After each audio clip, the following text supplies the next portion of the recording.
नमस्कार, आप देख रहे हैं देश का सवाल और मैं हूं आपके साथ राकेश टंडन। सिर्फ हंगामा करना मेरा मकसद नहीं, मेरी कोशिश है कि ये सूरत बदलनी चाहिए। इस कोशिश में कांग्रेस समेत तमाम विपक्षी पार्टियां सरकार के खिलाफ जमकर विरोध प्रदर्शन कर रही हैं, लेकिन इसी विरोध प्रदर्शन को बीजेपी विपक्ष की नकारात्मक राजनीति बता रही है। दरअसल आज सांसदों के निलंबन के मुद्दे पर विपक्ष ने देशव्यापी प्रदर्शन किया।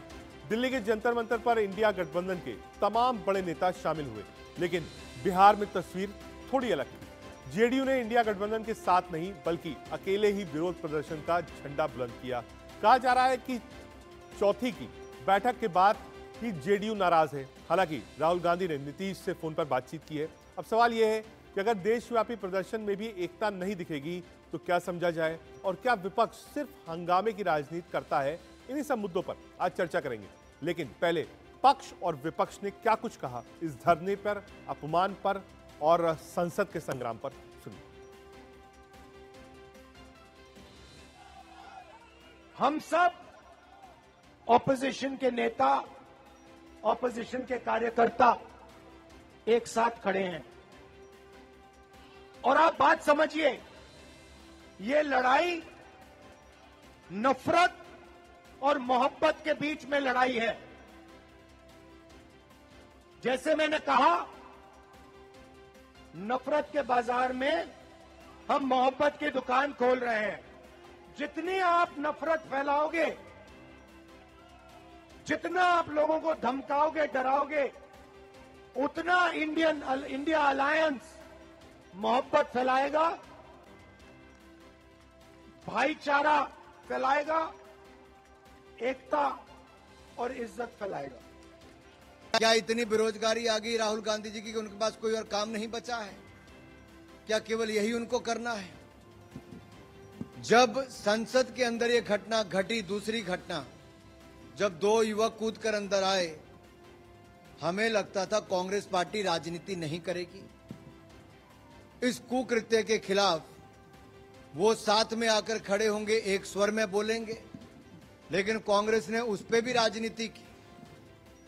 कांग्रेस ने उस पर भी साथ में आने की बजाय सदन में हंगामा खड़ा किया, हुल्लड़बाजी की, सदन से वॉकआउट किया, कागज फाड़ के स्पीकर के ऊपर फेंके गए, वेल में आए।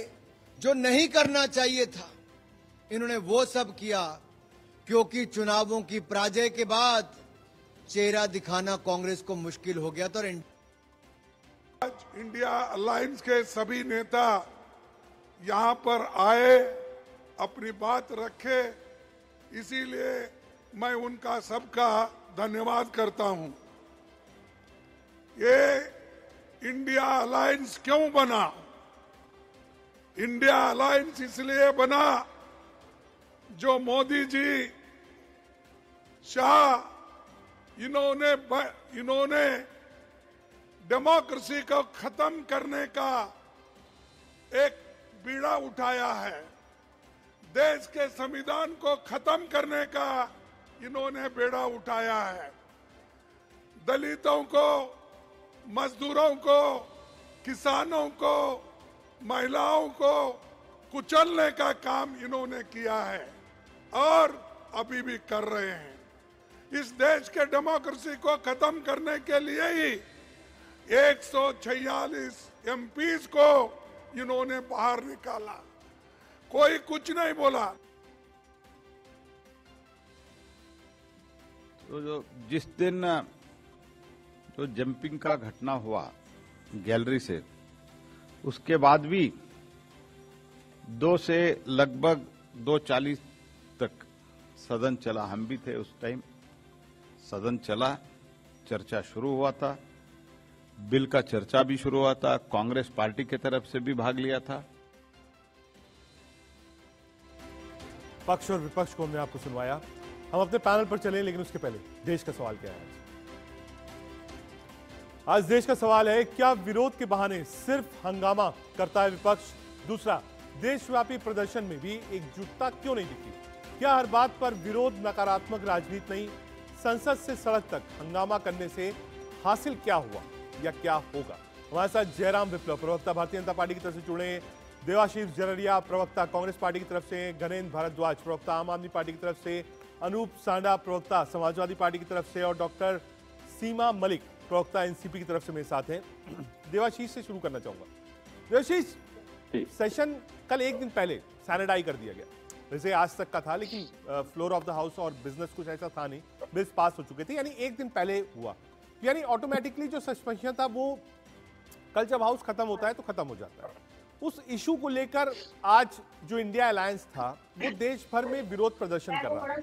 कई जगहों पर कई दल साथ थे, कई दल साथ नहीं भी थे। जैसे बिहार की एक रिपोर्ट ये आई कि जेडीयू अलग कर रहा था, आरजेडी अलग कर रहा था, यूपी में भी कांग्रेस अलग थी, समाजवादी पार्टी अलग थी, उस पर बाद में आएंगे।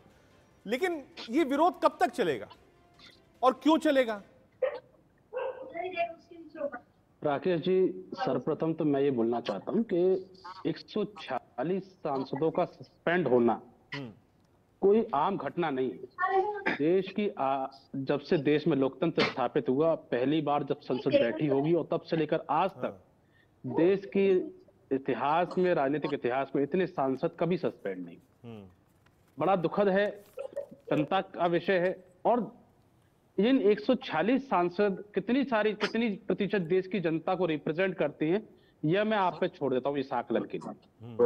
लेकिन जब इतने सारे सांसदों को सस्पेंड किया गया है और उसके बाद उनकी मांग क्या थी कि देश की संसद पर, जिस दिन देश की संसद पर 2001 में हमला हुआ था, उसी दिन 2 लोग उसमें कूद आए और देश की संसद की सुरक्षा पर गंभीर सवाल खड़ा हुआ। अब विपक्ष की एक ही मांग तो थी कि यहां पर दोनों सदनों में आकर देश के गृह मंत्री अपना वक्तव्य दे दे, इतनी सी मांग थी। आप मुझे बताइए, क्या देश का प्रधानमंत्री, इस देश के गृह मंत्री या सरकार का कोई भी सदस्य हो, क्या वह सदन से बड़ा है? क्या सदन से ऊपर है? क्या वो भाई सदन में आना उनकी जिम्मेदारी, जनता ने उनको इसीलिए भेजा कि सदन में आके बात करें। अपनी बात ये मीडिया पर कह देंगे, मंचों पे कह देंगे, आम प्लेटफॉर्म पे कह देंगे, लेकिन सदन में आने में इनको तकलीफ है।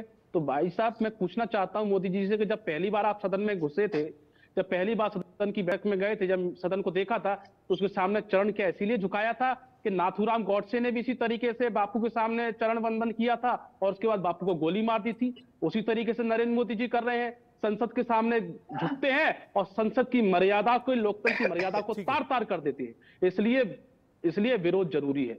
और एक बहुत मशहूर कहावत भी है कि अगर सड़कें सुनसान हो जाएंगी तो सदन में भी शोर खत्म हो जाएगा। तो सड़कों पर शोर रहना जरूरी है। सड़कों पर शोर रहेगा, सड़क पर संघर्ष होगा, तो संसद में भी जवाबदेही बनी रहेगी। और विपक्ष का काम है सरकार को जवाबदेह बनाने के लिए। कांग्रेस मूलभूत 2-3 सवाल पूछ रही है। पहला, कहा साहब सिक्योरिटी ब्रिज कैसे हुई, हम जवाब चाहते थे कि गृह मंत्री जवाब दें।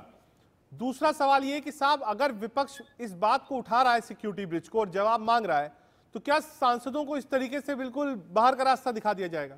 यही 2 मूलभूत सवाल है विपक्ष के। जयराम जी।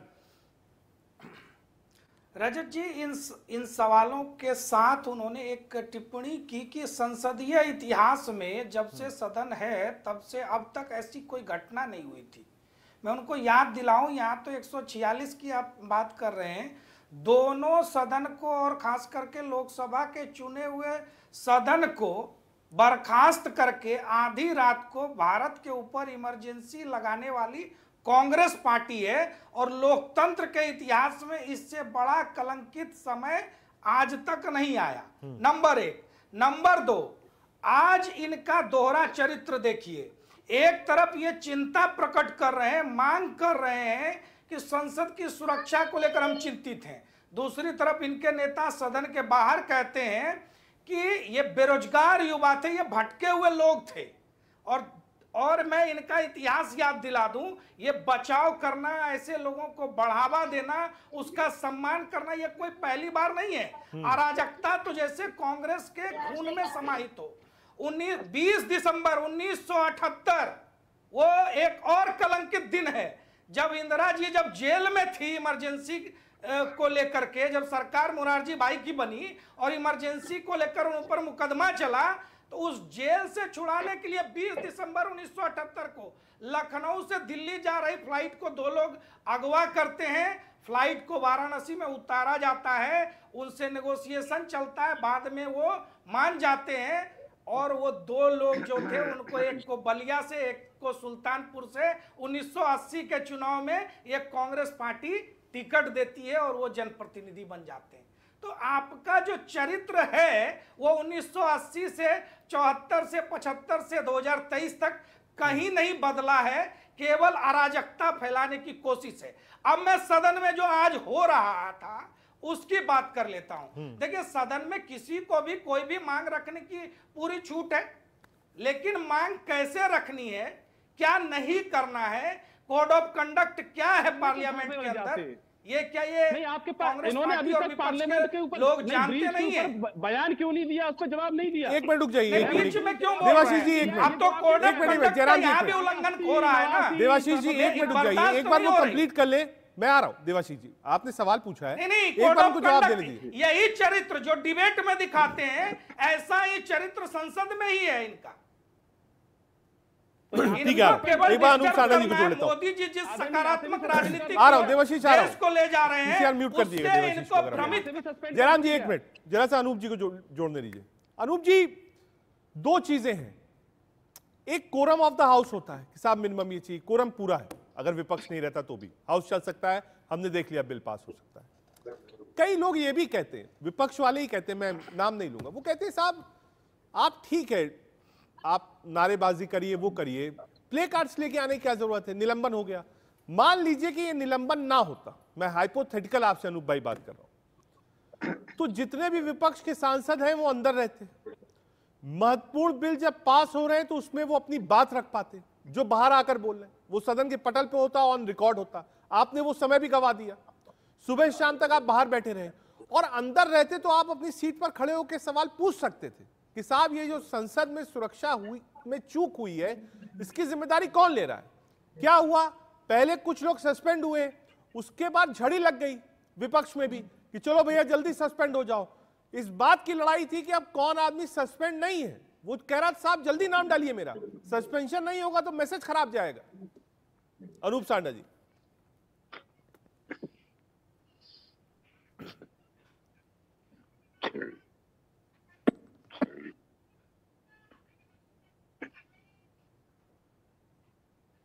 ठीक है अनूप जी, ऑडियो में कुछ दिक्कतें आ रहा हूं आपके पास। सीमा मलिक जी हमारे साथ, एनसीबी।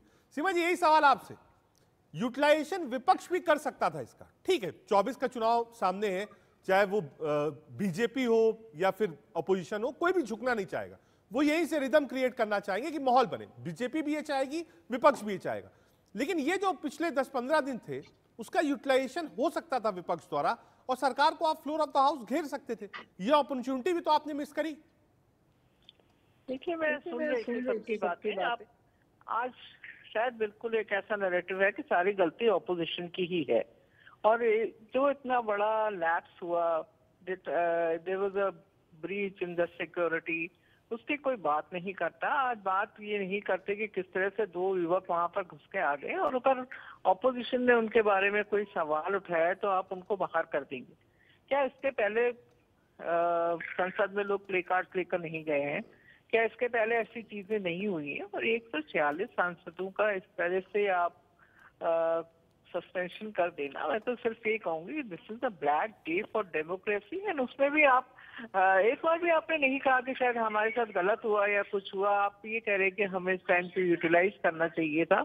और बिल तो देखिए आप, what is parliament? Parliament is about the ruling party and the opposition, and without opposition आप क्या, पार्लियामेंट क्या है? मैं तो सोचती हूँ कि कोई भी सवाल नहीं पूछ सकता। जहाँ पर हमने पहले ये सुना था कि parliament is about debate, discussion and dialogue, पर यहाँ तो कोई आप बोल ही नहीं सकते, तो क्या हम वहाँ पर गूंगे बैरों की तरह बैठे रहे, कुछ भी ना बोले? मतलब देखिए, एक बहुत सिंपल सी बात थी, हर आदमी के सिक्योरिटी की बात है, ये चाहे वो बीजेपी के लोग हों और ये चाहे ऑपोजिशन के लोग हों। और अगर उससे एक गृह मंत्री अगर एक हमें स्टेटमेंट दे देते तो थोड़ा सेटिस्फाई कर देते लोगों को आके, तो कोई ऐसी बात नहीं थी कि, और पर मुझे नहीं पता कि वो पार्लियामेंट में क्यों नहीं बोलना चाहते, कोई ऐसी नाजायज डिमांड तो थी नहीं हमारी। क्यों, अगर वो बाहर स्टेटमेंट दे रहे हैं, डिफरेंट चैनल्स पे स्टेटमेंट दे रहे हैं, then why not in the parliament? ठीक है। सिंपल से बात है, उसके लिए भी आप बोल रहे हैं कि हम लोग को ये करना जयराम जी आ रहा हूं, चाहिए, तो एक हम बार जरा। नकारात्मक राजनीति ठीक कर है, रहे हैं। मैं आ रहा हूं। तो देखिए, आई वी स्ट्रांगली कंडेम दिस। आपका कहना है कि सरकार की तरफ से जवाब विपक्ष को मिलना चाहिए था, जो संसद की सुरक्षा में चूक हुई है, पहला। दूसरा, विपक्ष के सांसद अगर विरोध कर रहे थे तो उन्हें बाहर नहीं करना चाहिए था। ठीक है, मैं आ रहा हूं। जयराम जी आपसे जवाब लूंगा इसका, एक मिनट। गणेश जी के पास जाना। गणेश जी, आम आदमी पार्टी भी इंडिया ब्लॉक की एक महत्वपूर्ण सदस्य है, लेकिन आपसे दूसरा सवाल पूछना चाहूंगा। जो ये प्रदर्शन ऑल इंडिया रखा गया था, इसमें हर जगह एकता देखने को नहीं मिली कि इंडियन अलायंस जो है कि सारे दल एक साथ हों। दिल्ली में तो था जंतर मंतर पर जमावड़ा सबका, लेकिन प्रदेशों में ऐसा देखने को नहीं मिला। 4 से 5 होता था। देखिए रजत जी, जिस तरीके से सरकार का अहंकार 7वें आसमान पे, आज मोदी जी का अहंकार 7वें आसमान पे, 3 राज्य जीतने के बाद मोदी जी को ऐसा लग रहा है कि पूरा देश उनके झूठ के उसमें आ जाएगा। लेकिन ये मोदी जी की गलतफहमी। देखिए, राजनीति में हार जीत चलती रहती है, लेकिन जीत का अहंकार इतना नहीं होना चाहिए कि आप 146 सांसदों को सदन से निकाल दोगे। सदन किस लिए बनाया? संसद किस लिए? संसद इसीलिए तो है कि सांसद जाके वहां पे सवाल पूछेंगे सरकार से, और सरकार का काम है कि सांसदों को जवाब देना। अगर सांसद ये कह रहे कि गृह मंत्री को, प्रधानमंत्री को आके संसद में बयान देना चाहिए कि इतनी बड़ी सुरक्षा में चूक कैसे हुई, और भारतीय जनता पार्टी के जिस सांसद ने पास जारी करे थे उसके खिलाफ क्या कार्रवाई? अब तक तो उसके खिलाफ एफआईआर हो जानी चाहिए थी, एनआईए की जांच शुरू हो जानी चाहिए कि भारतीय जनता पार्टी के सांसदों के उनसे क्या रिलेशन है, क्यों उन्होंने पास जारी करे, क्या उनकी इंटेंशन थी, क्या संसद में किस तरीके की कोई बड़ी वारदात करना चाहते थे, क्या था। इन सब चीजों को तो जब खुलासा होगा ना, जब भारतीय जनता पार्टी के सांसद पे एफआईआर होगी और एनआईए उससे पूछताछ करेगी। ऐसा कुछ नहीं हुआ। सांसद ये कह रहे हैं कि गृह मंत्री जवाब दे, प्रधानमंत्री जवाब दे। अरे प्रधानमंत्री और गृह मंत्री अगर इतना बड़ा सिक्योरिटी लैप्स हो गया, वो भी पार्लियामेंट के अंदर जहां पे 843 लोग मौजूद थे, जो देश का पूरा प्रतिनिधित्व वहां मौजूद था, भगवान ना करे उनके हाथ में बॉम्ब होते, भगवान ना करे उनके हाथ में स्टेन गन होती, भगवान ना करे उनके हाथ में AK-47 होती, क्या मच जाता। आके जवाब देना चाहिए। जवाब देने के बजाय अब 146 सांसदों को आप निलंबित कर देते हो। और जो आपका दूसरा सवाल था रजत जी, निश्चित तौर पर मैं पहले भी कहता हूं, फिर कह रहा हूं, इंडिया अलायंस मजबूत था, मजबूत है और मजबूत रहेगा। इंडिया अलायंस बनने के बाद इस तरीके से भारतीय जनता पार्टी और मोदी जी डरे हैं कि इस अलायंस के नाम से इन्होंने तो इस लेवल की पॉलिटिक्स कर दी कि इंडिया और भारत में झगड़ा करवा दी। इस तरीके के विघटनकारी लोग हैं, इस तरीके के आग लगाने वाले लोग हैं कि इंडिया और भारत को भी आपस में लड़वा दिया। और आज इस तरीके से जवाब लेने के लिए जाऊंगा जयराम जी के पास, लेकिन उससे पहले अनूप जी, क्या आपको मेरी आवाज मिल रही है? जी बिल्कुल मिल रही है। ठीक है साहब, विपक्ष है, 24 की लड़ाई है, लेकिन बीजेपी कह रही है कि ये नकारात्मक राजनीति है कि आप हाउस में बैठेंगे नहीं, विषयों पर बोलेंगे नहीं, डिबेट में हिस्सा नहीं बनेंगे, पार्लियामेंट चल रहा होगा बाहर बैठेंगे, वहां मिमिक्री भी चलेगी, फिर जंतर मंतर पर है। ठीक है, विपक्ष का काम है साहब प्रोटेस्ट करना, धरना देना, लेकिन जो हाउस का समय था उससे भागकर क्या मिला आप लोगों को? कोई भागा नहीं। सरकार स्वयं एक विपक्ष मुक्त संसद चाहती है। आपने शुरुआत में कहा था विपक्ष हंगामा करना चाहता है। दुष्यंत कुमार का बड़ा मशहूर शेर है कि सिर्फ हंगामा खड़ा करना मेरा मकसद नहीं, मेरी कोशिश है कि ये सूरत बदलनी चाहिए। अब तो ये दीवार पर्दों की तरह हिलने लगी, शर्त लेकिन ये है कि बुनियाद हिलनी चाहिए। इस सरकार ने संसद की सुरक्षा के प्रति जो लापरवाही बरती और उसके बारे में अगर वो जवाबदेह भी नहीं है, और विपक्ष के सांसद देश के काबिल गृह मंत्री से अगर उसके बारे में वक्तव्य मांग रहे हैं और सरकार उनका निलंबन करती है और विपक्ष पर नकारात्मक राजनीति का आरोप लगाती है, तो मैं ये बात कहना चाहता हूं कि डॉक्टर अंबेडकर के उस कोट को याद दिलाना चाहता हूं, जब भारत के संविधान को समर्पित करते हुए उन्होंने कहा था कि अच्छा से अच्छा संविधान भी अगर गलत हाथों में पड़ेगा तो उसके दुरुपयोग की संभावनाएं बनी रहती हैं। कोई भी तानाशाह अपने को कभी तानाशाह कह करके नहीं आता है, वो हमेशा कानून के प्रावधानों का सहारा लेकर के ही जनता के अधिकारों पर डकैती डालना चाहता है। भारतीय जनता पार्टी दूरसंचार बिल पर और अपराध नियंत्रण बिल में जो मनमाने परिवर्तन कर रही थी, उसके ऊपर आवाज न उठे और जनता के कानों तक वो आवाज न जाए, इसलिए विपक्ष को निलंबित करके उस आवाज को दबाना चाहती थी। ये तानाशाही पूर्ण कृत्य है, अलोकतांत्रिक कृत्य है, और डॉक्टर अंबेडकर की आत्मा भी आज भारत की सरकार को धिक्कारती होगी कि हमारे बनाए हुए संविधान का किस तरीके से दुरुपयोग कर रही है। ठीक है, जयराम जी एक बार रिप्लाई करिए। 2-3 चीजें हैं। साहब बोलने क्यों नहीं दिया गया? दूसरा, ये निलंबन क्यों? विपक्ष आवाज उठाएगा। तीसरा, गणेश जी ने कहा कि साहब बाहर ले जाना चाहते थे। सांडा साहब ने कहा कि साहब आप चाहते थे कि इस बिल पर चर्चा ना हो, इसीलिए पहले से निलंबन किया। जयराम जी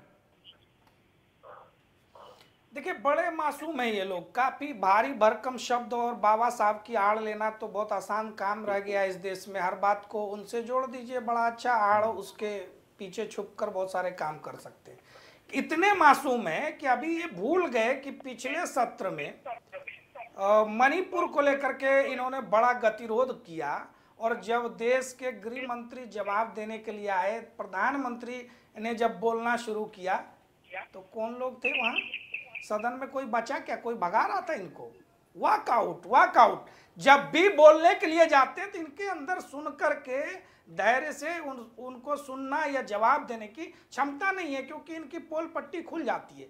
70 वर्षों के शासन में इतने सारे कुकर्म किए हैं, उनकी गिनती जैसे ही करवाने लगो तो टीवी डिबेट हो या संसद की डिबेट, इनके पास एक ही रास्ता बचता है, मुंह छुपा करके भाग जाना। सच्चाई का सामना करने की हिम्मत नहीं है। मैंने 2 घटना का जिक्र किया, कैसे कांग्रेस ने लोकतंत्र को कलंकित किया था, और कलंकित करने वालों को हमेशा कांग्रेस इनाम ही देती आई है। तो आपके घर इतने कमजोर हैं और शीशे के हैं कि पत्थर फेंकने से पहले सोचिए और फिर बोलिए। ठीक है, आ रहा हूं देवाशीष के पास। आ रहा हूं अनूप जी, एक मिनट, क्योंकि कांग्रेस पर सवाल है। आ रहा हूं अनूप जी, एक मिनट आ रहा हूं देवाशीष के पास। देवाशीष 2-3 पॉइंट्स हैं, क्योंकि मैंने सुना थोड़ा आवाज रिपीट हो रही है, ठीक कराइए। आ रहा हूं जयराम जी, आ रहा हूं देवाशीष के पास। देवाशीष, आपने कहा कि साहब जो निलंबन किया गया वो गलत था। अब पक्ष का भी एक दावा है, उसको सुनिएगा आप ध्यान से। पार्लियामेंट्री अफेयर्स मिनिस्टर ने फ्लोर ऑफ द हाउस इस बात को कहा कि बिजनेस एडवाइजरी कमेटी, जिसमें फ्लोर लीडर्स सारे दल के होते हैं, यहां पर भी 5 दल बैठे हुए हैं, अगर किसी को लगे मैं गलत बोल रहा हूं तो कृपया हाथ उठा दे, मैं रुक जाऊंगा और आप तक आ जाऊंगा। बिजनेस एडवाइजरी कमेटी होती है जो हर वीक होती है, जिसमें तय होता है कि संसद में क्या क्या काम हमको करना है, बिजनेस ऑफ द हाउस क्या होगा, चर्चा किस विषय पर होगी। जब वो बीएसी बुलाई गई तो उसमें सारे फ्लोर लीडर्स गए। उन्होंने कहा कि साहब इस बात पर भी सहमति बनती है कि प्ले कार्ड्स इस नई बिल्डिंग में नहीं आएंगे, और इसमें सभी दल के लोगों ने बिल्कुल हामी भरी वहां पर। तो ये एक प्रणाली हो गई कि बीजेपी कोई भी प्ले कार्ड्स लेकर नहीं आई, विपक्ष प्ले कार्ड लेकर आया।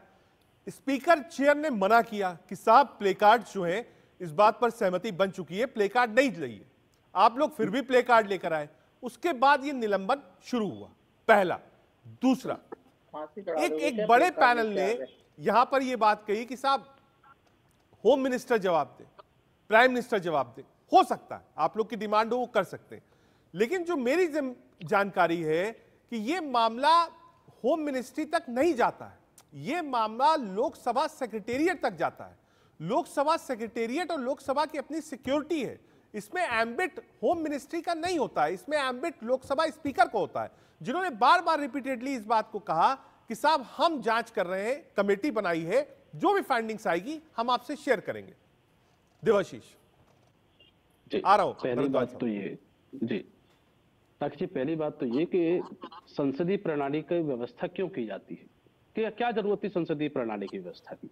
राजतंत्र में और लोकतंत्र में क्या फर्क है? राजतंत्र में फर्क यह है कि राजा किसी के प्रति जवाबदेही नहीं होता। संसद में यह है कि सरकार हो तो पर संसद के प्रति जवाबदेही होती है। अगर संसद का मंडल बन जाए, राजा बन जाए, वो अपने आप चलता रहे, मंत्रिमंडल में सारे फैसले होते, फिर संसद में चर्चा किस बात की जाती है? और रही बात प्ले कार्ड दिखाने की, किसी बात पे चले, जिस दिन ये संसद चालू हुआ, जब से संसद चालू हुआ, विपक्ष ने पूरा सहयोग सरकार कर दिया, संसद सुचारू रहा था। लेकिन क्या ये बात आप बताइए, क्या देश के गृह मंत्री अगर संसद की सुरक्षा में कोई विघटन आ जाता है तो सेक्रेटरीट का मामला हो जाता है? इसमें प्रधानमंत्री, और जब आपका सांसद, खुद का सांसद के यहाँ से पास रिलीज होते हैं, केवल सेक्रेटरीट का मामला है, इसमें आप 1-2 पुलिस वालों को सस्पेंड करके आप पीछे छुड़ा लोगे। पूरी संसद की सुरक्षा केवल सेक्रेटरीट का मामला है। ये क्या प्रधानमंत्री की और गृह मंत्री कोई जवाबदेही नहीं बनती है? इतनी सी बात, ये पूरा जो इशू है केवल इस बात का है कि हम सर्वे सर्वा हैं, हम मालिक हैं, हम शाह हैं, हम मोदी हैं, हम मोदी शाह हैं। कोई किसी की हिम्मत कैसे हो गई हमसे जवाब लेने की, इसकी हिम्मत कैसे हो गई हमसे सवाल करने की? हमसे जो सवाल करेगा हम उसको बाहर का रास्ता दिखा देंगे।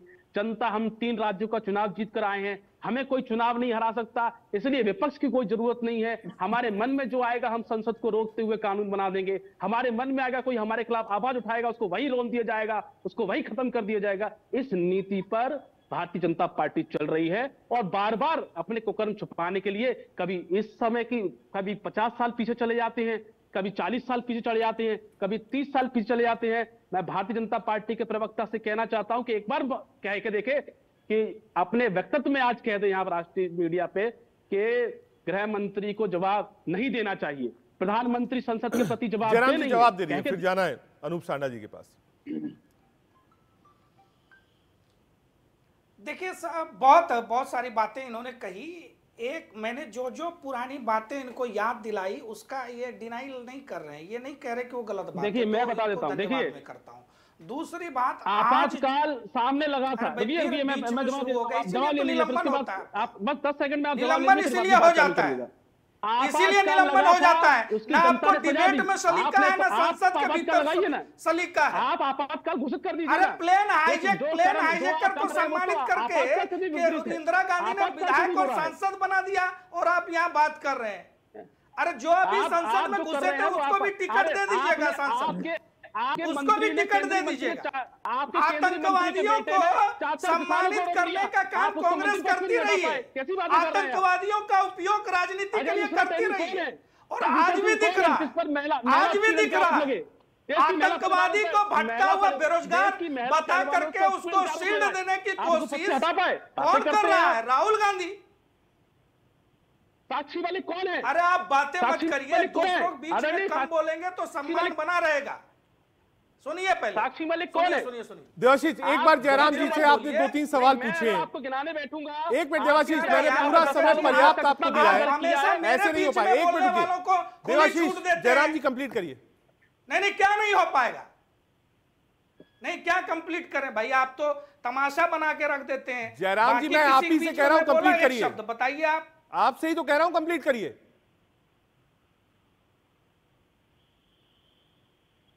धन्यवाद, बड़ी कृपा हुई आपकी। लोकतंत्र को इसी तरह बचाइए। देखिए, आज स्पष्ट तौर पर दिखाई पड़ रहा है कि लोकतंत्र के भीतर, संसद के भीतर आज जो कांग्रेस पार्टी और विपक्ष अराजक माहौल बनाना चाह रही है, वो केवल और केवल नरेंद्र मोदी जी की सकारात्मक राजनीति को रोकने का प्रयास है। वो प्रयास है कि कैसे मोदी जी गरीबों, महिलाओं, किसानों और नौजवानों को सशक्त बनाकर देश को 2047 तक विकसित भारत का एक स्वप्न जोड़ रहे हैं एक एक देशवासी को, उससे कैसे भटकाया जाए। आज भी मुद्दों पर चर्चा नहीं हुई। राहुल गांधी जी का जो वक्तव्य आपने सुनाया, काट की हांडी को ही बार बार चढ़ाने की कोशिश की जा रही है और कुछ नहीं है। जिन वक्तव्यों पर बार बार जनता उनको रिजेक्ट कर रही है, जिन मुद्दों पर उनको मुंह की खानी पड़ रही है, उन्हीं मुद्दों को लेकर वो चल रहे हैं, क्योंकि उनको मालूम है कि हमको डिस्टर्बेंस बनाए रखना है। और बात वही आ गई ना, केवल मोदी वर्सेस रेस्ट और पॉजिटिव एनर्जी या नेगेटिव एनर्जी। ठीक है, अनूप सांडा के पास आ रहा हूं, भरद्वाज जी आ रहा हूं, जयराम जी आ रहा हूं। अनूप जी, बीजेपी यही कह रही है कि जो भूमिका विपक्ष की होनी चाहिए सकारात्मक, वो ना तो सदन में ना तो सदन के बाहर है। बार बार दर चुनाव, हर चुनाव लगातार बीजेपी जीत भी रही चुनाव, लेकिन कुछ राज्यों में तेलंगाना है, कर्नाटका है, हिमाचल है, कांग्रेस पार्टी भी जीती, लेकिन एक बड़ा मैंडेट बीजेपी को मिला है। ये कहना बिल्कुल गलत नहीं होगा। जो ये राज्यों के चुनाव थे, ये मैजिकल फिगर्स मिली बीजेपी को, ये राजनीतिक रूप से कोई गलत बात नहीं हुई। मेरा ये कहना है कि क्या ऑपोजिशन जो है वो एक फोबिया है कि नहीं साहब, आपको अगर जिंदा रहना है, विपक्ष की राजनीति करनी है, तो आपको नकारात्मक राजनीति करनी पड़ेगी, और मोदी विरोध से क्या फायदा? ये तो भाजपा अपनी तरफ से कह रही है कि मोदी जी का विरोध है। मैं आपकी बात का जवाब दूं, उसके पहले मैं भाजपा के मित्र की एक बात का जवाब देना चाहता हूं। एक तो आपके ऊपर ही बौखला गए हो, और उसी से पता चल जाता है कितना लोकतांत्रिक चरित्र है इन लोगों का। सवाल नहीं सुनना चाहते, एक विमान अपहरण की 45 साल पुरानी घटना का उन्होंने जिक्र किया 2 बार। हाँ। मैं दूसरों उनसे के सवाल बीच में करना बोलना बड़ा लोकतांत्रिक अरे कदम है। चुप हो जाइए, चुप हो जाइए, मैं नहीं बोल रहा था कि इनकी सरकार में जब यही भाजपा दर्द की हुआ ना, सरकार- बौखलाहट अब हुई सुनिए ना। अरे क्यों परेशानी है? रजत जी इनको व्यवस्थित कराइए। अनूप जी आप बौखलाहट कंप्लीट हुई करिए। ना जब कोई बीच में बोलता ठीक है जयराम जी, मैंने भी चुप कराया था ना। देखिए ये तो फिर पर्सनल वाली बात है। जब आप बोल रहे थे मैंने भी शांत करा के आपका पूरा करवाया था जयराम जी, बिल्कुल गलत बात है ये। मैंने सबको रोका था, मैंने कहा आपका वक्त है, आप कंप्लीट करिए। मुझे क्यों बोल रहे हैं? नहीं, मैंने उस वक्त आपको सब कुछ चुप करा के आपको समय दिलवाया था कि नहीं? हाँ या ना बताइए। उन्होंने मुझे नहीं हो तो नाम रिकॉर्डिंग लिया, निकाल, नहीं बिल्कुल नहीं। अनूप सान्ना जी का ऑडियो जाएगा, अनूप जी कंप्लीट करिए। व्यक्तिगत टिप्पणी कर रहे हैं, ऐसा नहीं चलेगा। अनूप जी कंप्लीट करिए। व्यक्तिगत टिप्पणी कर रहे हैं। नहीं आप उनको कंप्लीट करने दीजिए ना, मैंने उनको वक्त नहीं, दिया, आप क्यों बार बार टोक रहे होने हैं? देंगे। अनूप जी कंप्लीट करिए। मैं इनसे पूछना चाहता हूं, ये बात आपने जब मुझे टोका जा रहा था तब कही मैं थी तो क्या? बीच में आया अरे था आपका जयराम कांग्रेसी जी, चरित्र जब आपको रोज टोका दिखता जा है रहा था तब टेलीविजन उस वक्त मैं बीच में आया था, मैंने रोज सबको दिखता है शांत कराया आपका था और मैंने कांग्रेसी कहा था चरित्र। आपका वक्त है, आप कंप्लीट करिए। आप उस बात को भी देखिए। और उसके अनूप जी। बदले में अरे तो ये सवाल का जवाब देना है, मुझे क्यों कोट कर रहे हैं अपनी बातचीत में? ला करके छोड़ने का काम भाजपा की सरकार ने किया था, वो इनको याद नहीं है क्या? अरे आप समाजवादी पार्टी के वही लोग हैं जिनके लिए 2012 में इलाहाबाद हाईकोर्ट ने कहा था कि इनका बस चले तो ये आतंकवादियों को पद्म भूषण दे देंगे। पूरी अखिलेश सरकार की सिफारिश थी वाराणसी बम ब्लास्ट के आरोपियों को छोड़ दिया जाए।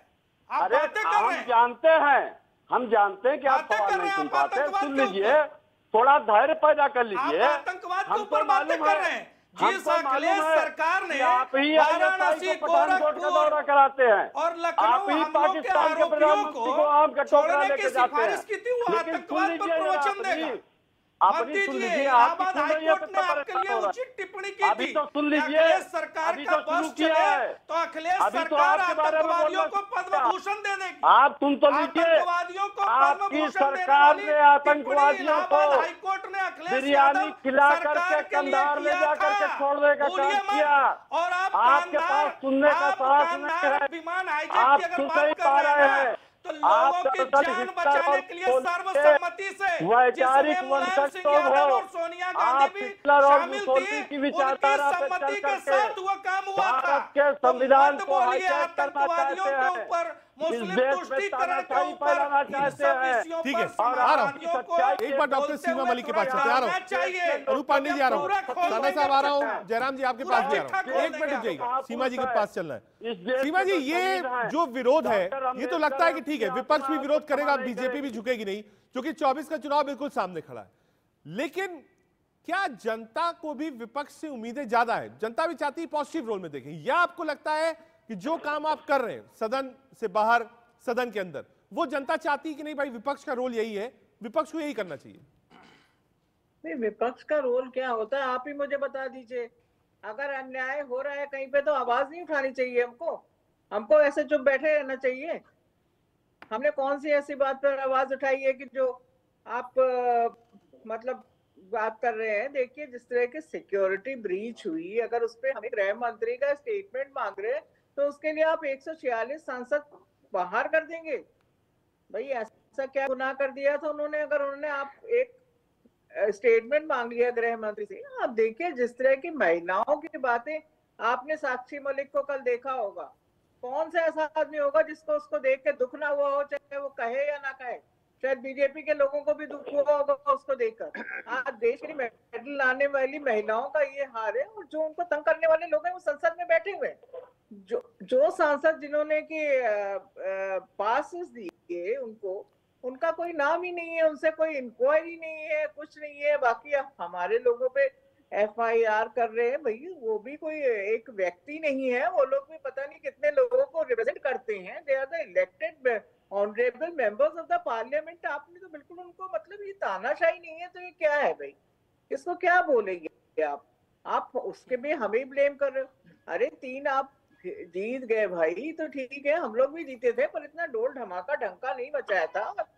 अगर आप वो जीत गए तो आप एक ही नैरेटिव फैलाना कि बिल्कुल एक तरफा लड़ाई है, हमने 3 राज्य जीत लिए, तब हमने 24 भी जीत लिए और हम नकारात्मक राजनीति कर रहे हैं। ठीक है, अरे भाई आप तानाशाही कर रहे हैं। This is an undeclared emergency in the country. किसी को भी आप एक बार गणेश जी को जोड़ लेते हैं। गणेश जी, ये जो डगर है, जिनको कि आपने खुद अब तो दिसंबर खत्म होने वाला है, नए साल की शुरुआत है।